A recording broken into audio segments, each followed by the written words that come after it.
The Jefferson City School District is committed to creating a dynamic, working and learning environment that is inclusive for all staff and students. With this goal in mind, the district created the Equity Council in 2018. The council consisted of community members, staff, parents, and more with diverse backgrounds. Shelby Scarbrough, JC Schools Chief of Learning and HR Director, helped lead the group. Well, I think for the most part, everybody was very opinionated on where we were at and what our reality was. But when you look at our student data and you have feedback from community members or from parents or from students, we needed a solid understanding from a variety of stakeholders on what was the current reality of our school district and meeting the needs of our students and staff. So one of the things that we did was create an equity council that was made up of a variety of stakeholders within our community: parents, community leaders, teachers, administrators, district leaders, so that we could establish what our current reality is based on how people perceive our district and what some of the actual data was showing about our student performance. As a group, it collectively decided that our goal was to lead the exploration of equity, diversity, and inclusion in our schools and our community. We wanted to promote a culture of inclusion for all stakeholders and make recommendations to improve outcomes for students and staff success. So through that, we worked and divided ourselves into 3 groups of the people that were on the Equity Council, which were access and success, community engagement, education, and relationships. JC Schools has already put some of the Equity Council's ideas into action, including improving building transitions for students. This has helped students feel more comfortable when they transition to a new building, which can be particularly impactful for at-risk students. When we talk about access and success, it's not only for our students, but for our families. And so when students are transitioning from, at the grade levels of moving from early childhood to kindergarten, or from 5th grade to middle school and 6th grade, or from 8th grade to high school, is to make sure that those transitions are smooth for our students, because a lot of times we don't think about the end user. What is it like for students? And so through focus groups with 6th graders, we were able to get some feedback from our students on what they found to be the most challenging and how we could help them. And then through a parent survey, asking them, what were the key things that you wish you would have known before your child started at whatever transition grade? And so we felt that it was important to help improve those transitions because they're hard anyway. And if we can do some little things ahead of time to be proactive, we felt that was important. District leaders have worked to find ways to incorporate more cultural competency and awareness into the district curriculum. They've also continually evaluated resources available to classroom teachers that better reflect the culture of all students. A lot of it is looking within. And so how can we provide training and opportunities for people to really look at how their own bias impacts the work that they do? And so we're super excited to partner with trainers from Franklin Covey this summer, and each building has a building leadership team that will be going through a training. It's 2-day training on unconscious bias and equity in education.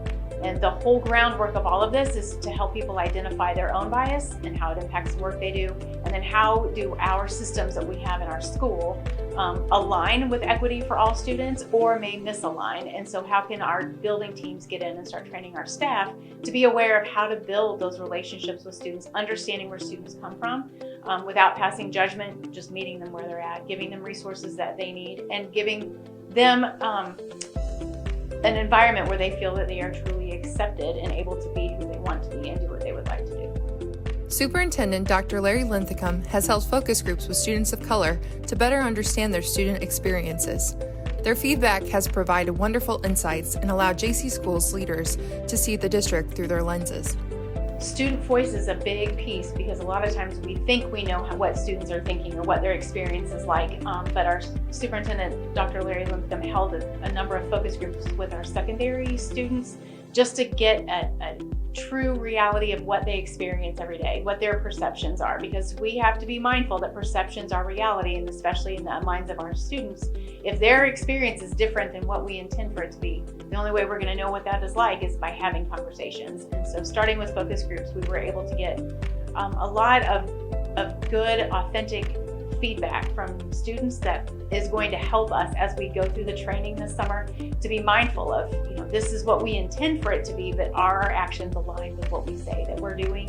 And listening to students, I think, will help us be better if we are always seeking feedback from them and from our families. Unfortunately, COVID-19 has prevented the Equity Council from meeting since 2020.